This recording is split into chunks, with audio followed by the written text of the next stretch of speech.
இது உனக்கு எப்படி கிடைத்தது? உங்களில் ஒருவன் எங்கள் ராஜ்யத்திற்குள் ஊடுருவி சிக்கிக் கொண்டான். அவனை எங்கள் ஆட்கள் கொன்று விட்டார்கள். இது அவன் கழுத்தில் இருந்தது. அவனை நான் கொல்லவில்லை. வேண்டாம், என்னை கொல்ல வேண்டாம். என்னை விட்டு விடுங்கள்.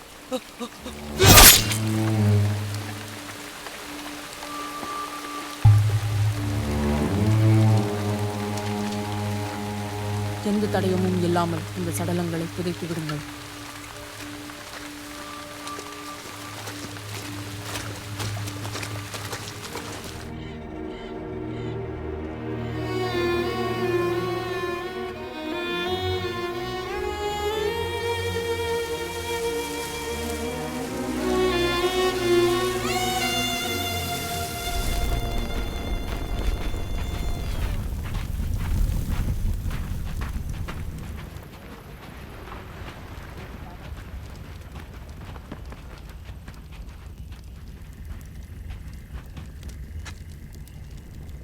திலீபனும் வீர மரணம் அடைந்து விட்டான் நாயகரே.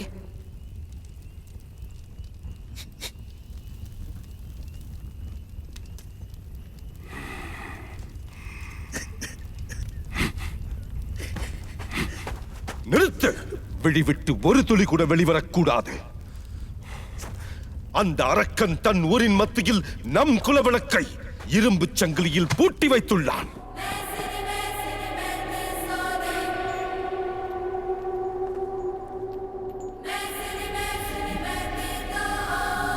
நம் ராணி தேவசேனையை சந்தை மாட்டை போல் கட்டி வைத்துள்ளான்.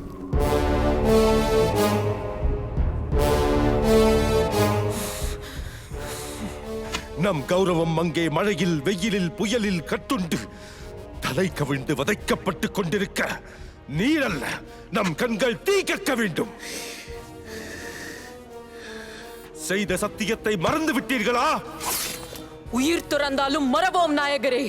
நம் லட்சிய பாதையில் இடி விழுந்தாலும் அடிபெற மாட்டோம். உச்சி உடைந்தாலும் அச்சம் கொள்ள மாட்டோம். உயிரை இழந்தாலும் குறிக்கோள் ஒன்றே, தேவசேனையின் வீழ்ச்சி.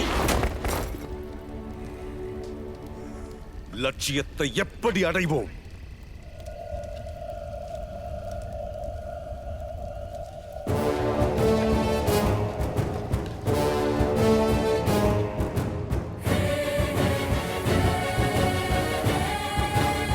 கண்ணீருக்கும் புன்னகைக்கும் நேரமில்லை.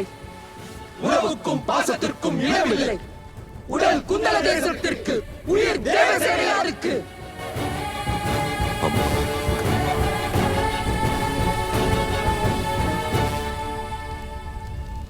நாயகரே, நாங்கள் மகிழ்மதியின் மாவீரர் கட்டப்பரை பற்றி பல கதைகள் அறிவோம்.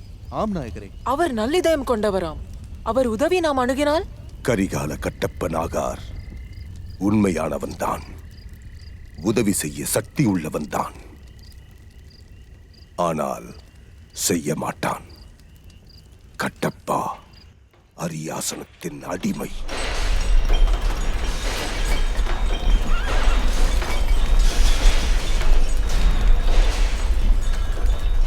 கட்டப்பா, வடதேசத்தில் இருந்து ஆயுத வணிகர் அஸ்லாம் கான் தங்களை சந்திக்க வந்திருக்கிறார்.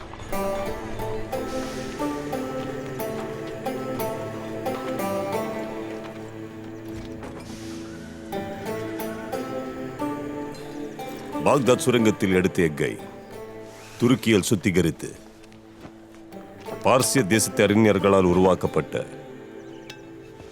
இருமுனை தல்வார். இந்த வாளை ஒரு சிறுவன் எடுத்து வீசினாலும் பனை மரமே அறுபடம்.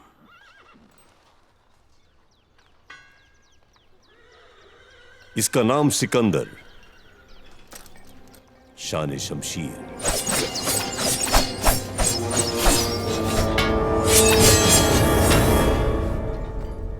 அற்புதமான வாள்.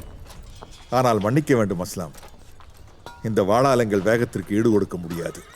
முஸ்தாகர்!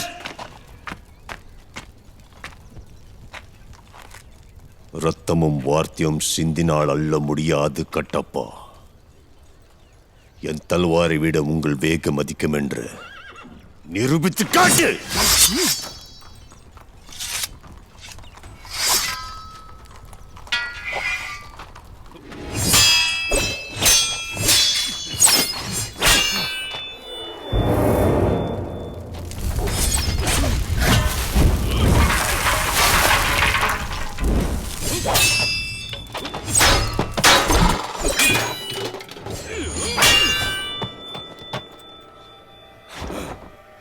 இப்போது புரிந்ததா கட்டப்பா?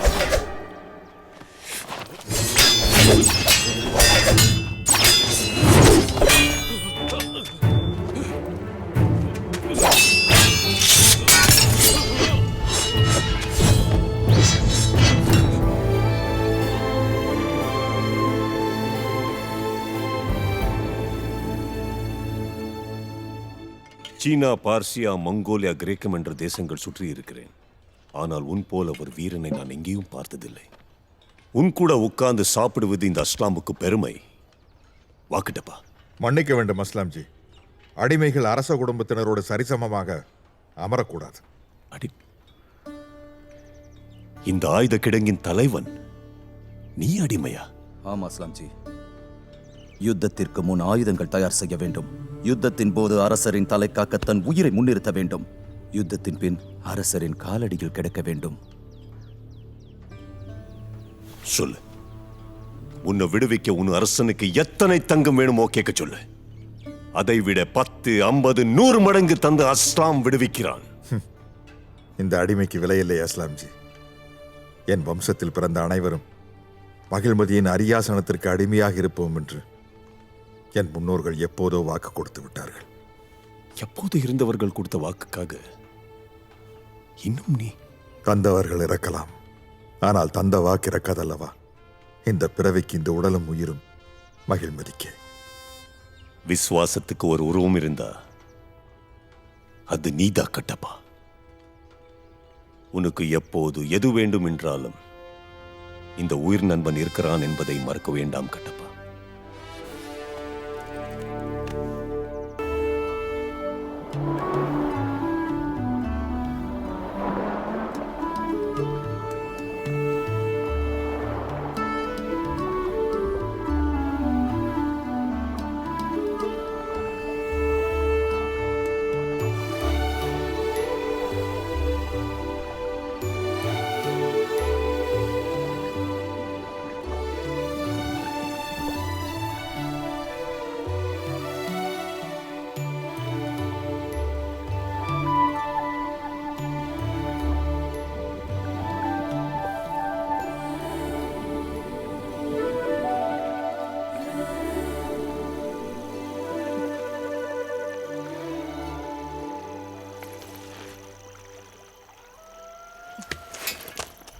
நம் லட்சியத்தை நிறைவேற்ற ஒரு பொன்னான வாய்ப்பு நமக்கு கிடைத்திருக்கிறது.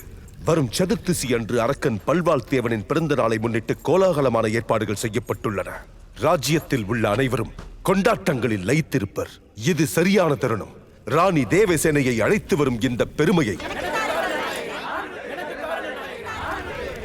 இந்த முறை அவந்திகாவுக்கு தருகிறேன்.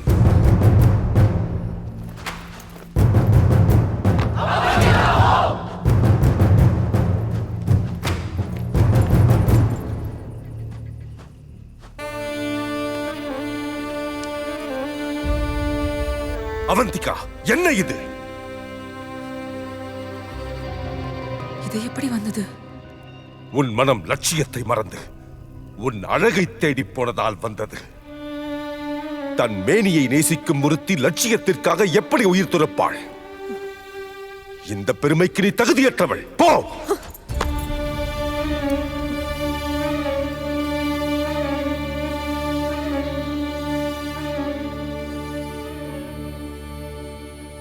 கண்ணீர் கோழைத்தனத்தின் அடையாளம் அல்ல, துயரில் துளிர்த்ததும் அல்ல.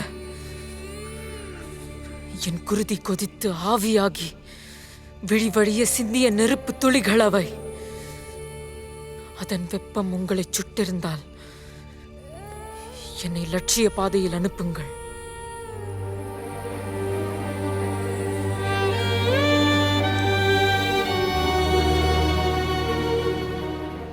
இன்னும் 2 தினங்களில் நீ புறப்பட தயாராக.